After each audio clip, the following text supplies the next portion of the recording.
We come to the fourth Chand, and as much as he doesn't like me saying it, he's the star of today's show, Pranav Parikh.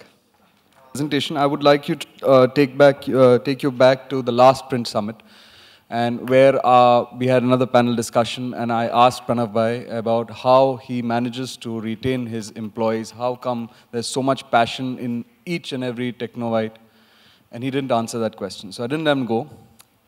And this time, the same question, he's got an entire presentation on motivating people and how he does that so well in his company. Thank you. I don't know whether this is on. Can you hear me? Yes. Right, very good. Motivating people, that's the topic he gave me, and he asked me to talk about Technova.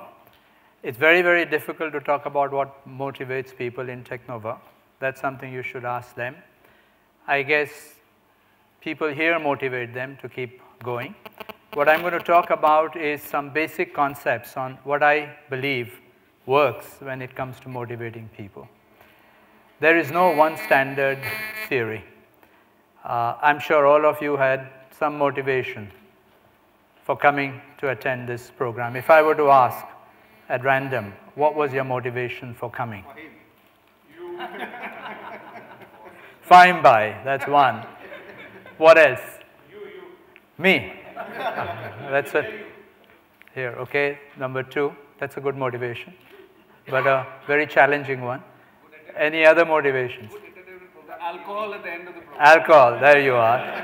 Prizes, there you are. So, yes, Ramesh? To take a day off from the work. To take day off. So, as you can see, there are different things that motivate different people. The thing, I thought I'd switched it off, but you can keep it, thank you. The thing that will motivate me, fine by, to finish on time, that iPad you were putting the timer on. 20 minutes. If I finish on time, that iPad is mine.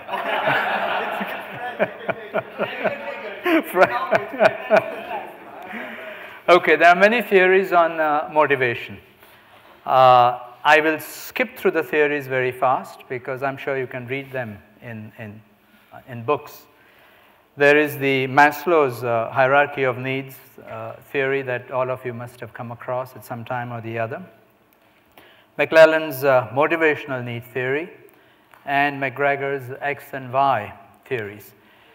Maslow's, you all know, it starts from basic physiological needs and moves all the way up to safety, love and belonging, self-esteem and self-actualization.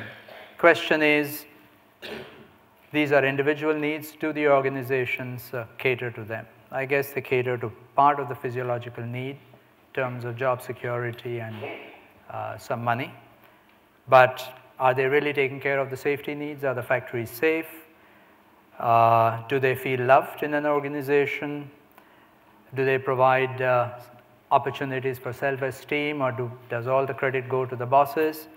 And virtually there is no scope for self-actualization. That's something you do after hours or after retirement. So it's a nice concept, but we don't apply it in business very actively.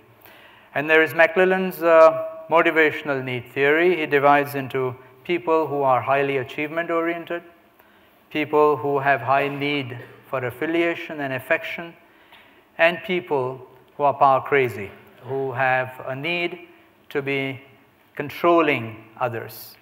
So you could use this theory to say those who are achievement oriented, I'll give them challenging jobs so that they feel that their need is fulfilled. And those that are low achievers, I will give them clerical jobs. So you can work out career plans based on that profile. People who need affection, affiliation, one could say that they should be more in jobs that gives them opportunities to network with other people, maybe sales-oriented jobs. Those who have low need to affiliate, maybe individual contributors' job, accountant's job, things like that. And power, they would fit in nicely in a hierarchical structure, but in a flat structure, they would probably be out of place. And they would typically be fast trackers unless they see possibility of moving up the ladder fairly quickly, they would not feel fulfilled. So this gives you some way of handling people when it comes to job allocations, recruitment, and so on. Then there is the theory X and Y of McGregor. Theory X says, here's the leader's style is very autocratic, very hierarchical, a lot of control, and the power flows from the top to the bottom. Ideas flow from top to the bottom, and the people at the bottom feel fairly frustrated and repressed. But a lot of organizations operate in theory X. It works very nicely if the organization has gone through a life cycle. At the infancy stage, you need a lot of breakthrough. So clearly this style won't work because it hampers creativity. At the growth stage, you need a lot of continuous improvement. Again, this style would not inspire people to improve. But when it comes to control stage or stagnation stage, you need a lot of control. You need to make sure that there is conformance to standards. There is cost control. Maybe this style will work there. But then in our industry, we are all in a growth stage, and with repurposing that was brilliantly talked about, will continue to be in the growth stage. So I don't know how applicable theory X is, but you might want to examine whether there are components of theory X in your organization. Theory Y is bottom up. Ideas flow from bottom to the top. People feel liberated at the bottom. They are free to innovate, make mistakes, learn from their mistakes, and so on. So management is at the bottom, staff is at the top. It's kind of inverted pyramid. These are great theories. The question is, they're theories. Do they work in practice? Sometimes they do, sometimes they don't. So I would like to share some concepts which you may find very esoteric. You may think it really doesn't make any sense, but I'm going to share it because Feinberg has insisted that I should share something that at least seems to make sense to me. And that's the spiritual way of managing business. Let's call it theory Z or spiritual or theory S or whatever you wish to call it. What does it mean? It's not something about religion. It's about spirituality. And I would like to straight away say that I'm not referring here to managing in a religious fashion. So let me differentiate between religion and spirituality. Very quickly, incidentally, can you give me that iPad so I can see how I'm doing on time? Then I can take it home if I do it in time. It's not timed as yet. You can start all the way from 20 minutes now. Religion is rigid and unbending. Spirituality believes in being pragmatic, empathetic, rules and regulations. You got to do this and that at so-and-so time in so-and-so manner. Here it's all about being guided by inner voice, your conscience. There are no rules that you have to follow, except the ones that, thanks very much. Oh, you're really serious, thanks. Imposition, thou shalt do this. Inspire, do what you feel from inside, from within you. Go by your intuition. As long as you're listening to the conscience, you will get the right inspiration. That's the belief. Religion tends to divide, as we all know. Whereas spirituality believes that we are all one. It unifies. There is nothing like employee and owner. There is nothing like a clerical man and a manager and so on. We are all one. Even scientists say that we are all made of the same matter. We all feel the vibrations of people sitting next to us and people around us. We hear things, we see things, but more importantly, we experience the vibrations. Judgmental versus unconditional acceptance of people the way they are. There is no judging. There is no performance appraisal. There is only acceptance, appreciation, and improvement. Religion is knowledge-based, and the more knowledgeable you are, the higher up you are in the ladder towards God, or whatever that power be. It leads to ego. Whereas here there is faith, devotion, and an egoless state, because there is no comparison. Most importantly, religion is fear-based, It uses fear to induce people to do things, motivate people to do things, be good. This is love-based. There is no fear. You merely give love. So these are some of the differences that are there. And if we move on, therefore, the essence of the spiritual way of living or managing is give love, give up ego, and accept others as they are. Spirituality, therefore, is the absence of otherness. Know them and us, know you and me, we are all one. Now, that kind of spirit, if it's there in an organization, we can look at things quite differently. The differences are, the traditional way of looking is, there's a belief that I can motivate my people. So when Pai asked me to talk about motivation, there is an assumption that I can motivate my people, and I'm doing a good job of it in Technova. The reality is that people are self-motivated. You cannot motivate anyone. What you can do is to demotivate them by doing certain things or not doing certain things. Everyone wants to improve. That's the nature of us human beings. The greatest demotivator is the leader's negative attitude and behavior. So our job is very simple. All we have to do is to eliminate certain behavior patterns, and people will flourish, feel highly motivated. Myth number 2. To get results, we need to ruthlessly be result-oriented. Focus on results. Actually, one shouldn't focus on results, one should focus on process. If we get the process right, we get the results automatically. They just follow. So it's no point measuring performance based on KPIs, KRIs, and so on, and quantitatively.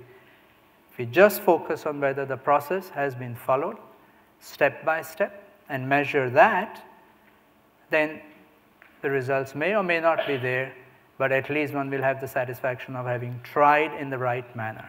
And people feel good about it. They are not rewarded or punished on results. They are rewarded or guided in terms of how they have done the process. Another common factor or myth is fear is a damn good motivator. How many of us believe in that? That if you don't make a person feel insecure once in a while, he will stop performing. Do we believe that? Is that true? Or you don't think that's the case? That's not the case. That's very good. Or maybe you're afraid to say that you are using fear in your organization. We all do occasionally. That's the fact.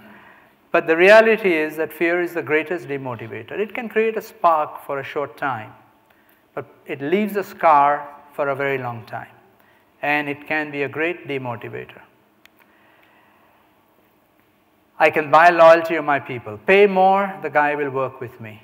Sure, he'll work with you for a while, but unless you have earned his respect and his loyalty, unless we have given him love, recognition, and empowerment, it's very likely that somebody will pay more and he'll move on. So I don't think loyalties can be bought. Now all this is pretty abstract. Let's try and put some structure behind it. The kind of tool that we thought could work is to identify the motivational drivers at an individual level and at an organization level. At the individual level, his own beliefs and values, something that will influence his own motivation. So it's very important to check this out when we are recruiting people. His physical fitness, you know, it's a big demotivator. Physical fitness affects the mind. It affects emotional fitness, emotional maturity, emotional intelligence, emotional quotient, whatever you call it. And there is the intellectual fitness, how knowledgeable he is. These are the 3 parameters that one focuses on and helps individuals to develop in all the 3 areas. And try and tune the beliefs and value systems in a more spiritual way. And I'm not talking about God here. What's very important from an organizational level point of view is the owner's philosophy, because that is what determines the leadership style, his own and his people's, the work environment in the organization, and the HR systems. We'll talk more about owner's philosophy and leadership style. When we put all this together, just like the McKinsey's 7S diagram of excellence, here is a 7-element diagram for identifying motivation drivers made on organization and the individual. Owner's philosophy and employees' values blend together to form the culture of the organization. That's the heart of the organization. Let's talk about the owner's philosophy. Is this getting too esoteric, or are we doing all right? You're doing all right? Okay. If the philosophy is that the business is for my good, it's for my family, then that's one kind of philosophy. The other philosophy is that the business of business is not business. It's not just making money, but the business of business is self-actualization of every individual that makes that organization. So it's for the common good of everyone, and not just common good in a material sense, but in terms of his level of self-fulfillment and self-actualization. And if the business can be conducted in a manner where it gives each individual a sense of fulfillment, and he can see his own spiritual growth, that business is bound to be full of life and energy and love. That determines the leadership style. The leader needs to be very self-aware. What do I mean by self-aware? I think one has to act as a witness as well as an actor, a doer. So you do things and you observe yourself doing things. You're thinking things, at the same time you're observing yourself thinking things. You feel things, at the same time one is aware of what feelings one is going through. That acute self-awareness makes a person much more tranquil, much more at peace, shall we say much more in control of how one is dealing with other people. It helps him to see whether he's ethical, whether he's transparent and open, whether he's loving and compassionate. These are key requirements for people to respect a leader: ethics, transparency, and love and understanding. So the attributes are self-awareness, one needs to be a good human being, fair, transparent, loving. Ego is a huge demotivator. An arrogant boss can hardly ever motivate an employee, and certainly not an arrogant employee. So ego has no place in business and in life itself.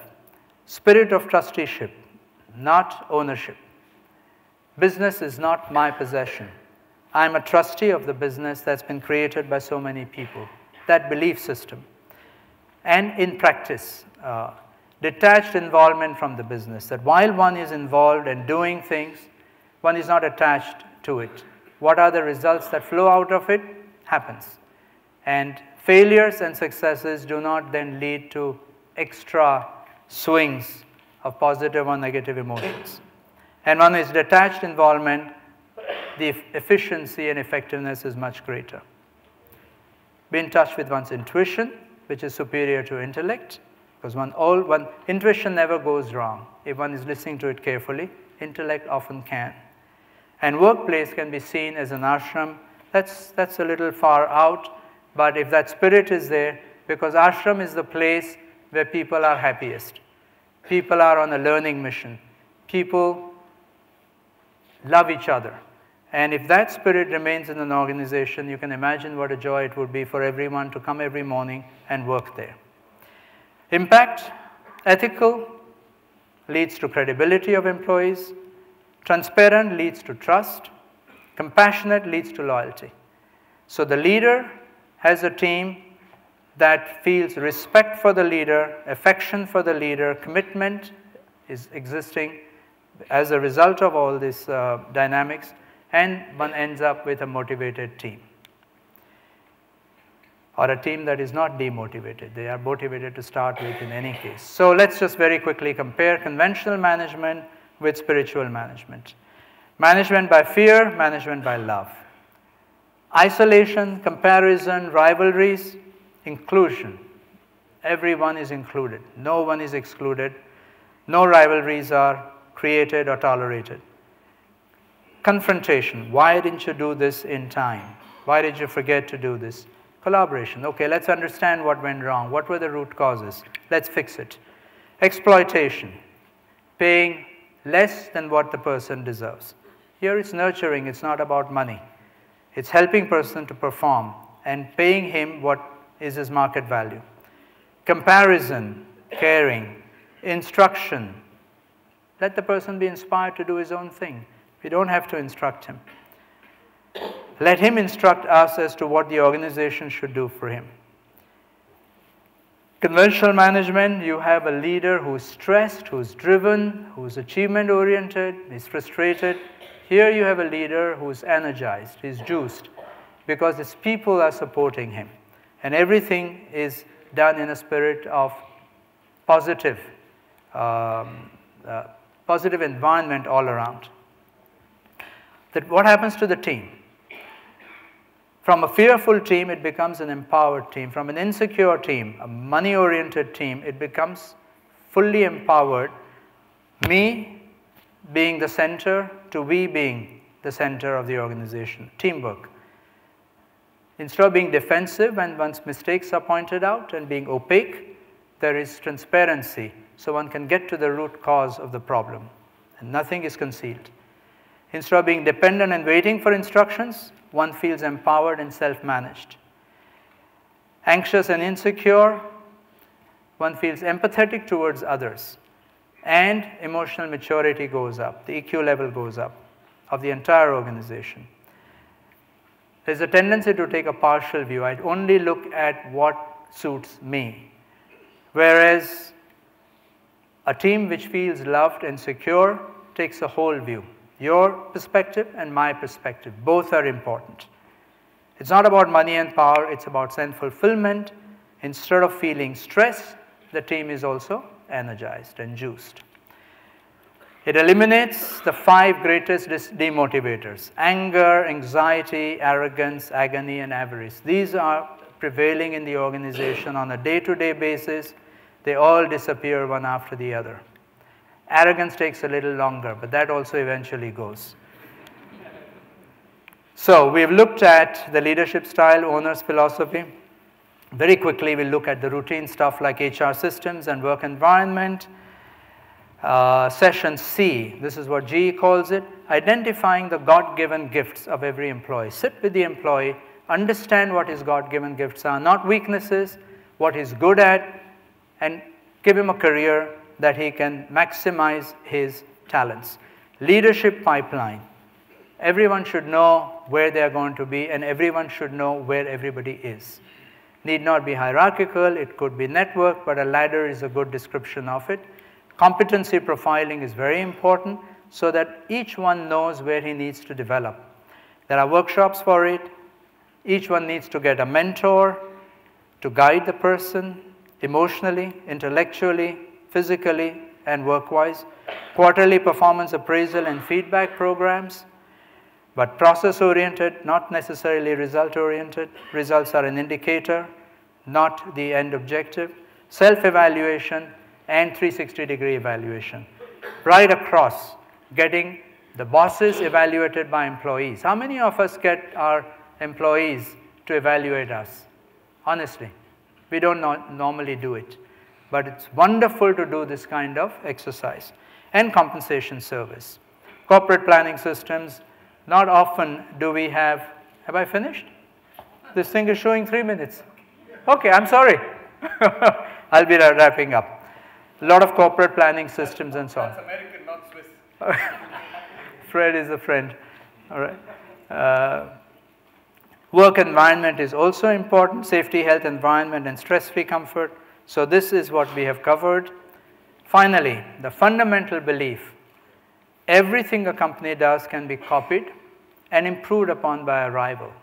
Whether it's your people, they can be stolen. Whether it's your technology, it can be replicated. Your equipment can be copied, improved upon. What cannot be replicated is the company's soul, the spiritual culture, the ambience of the organization. And that's what gives the real competitive advantage. Thank you very much. Thanks.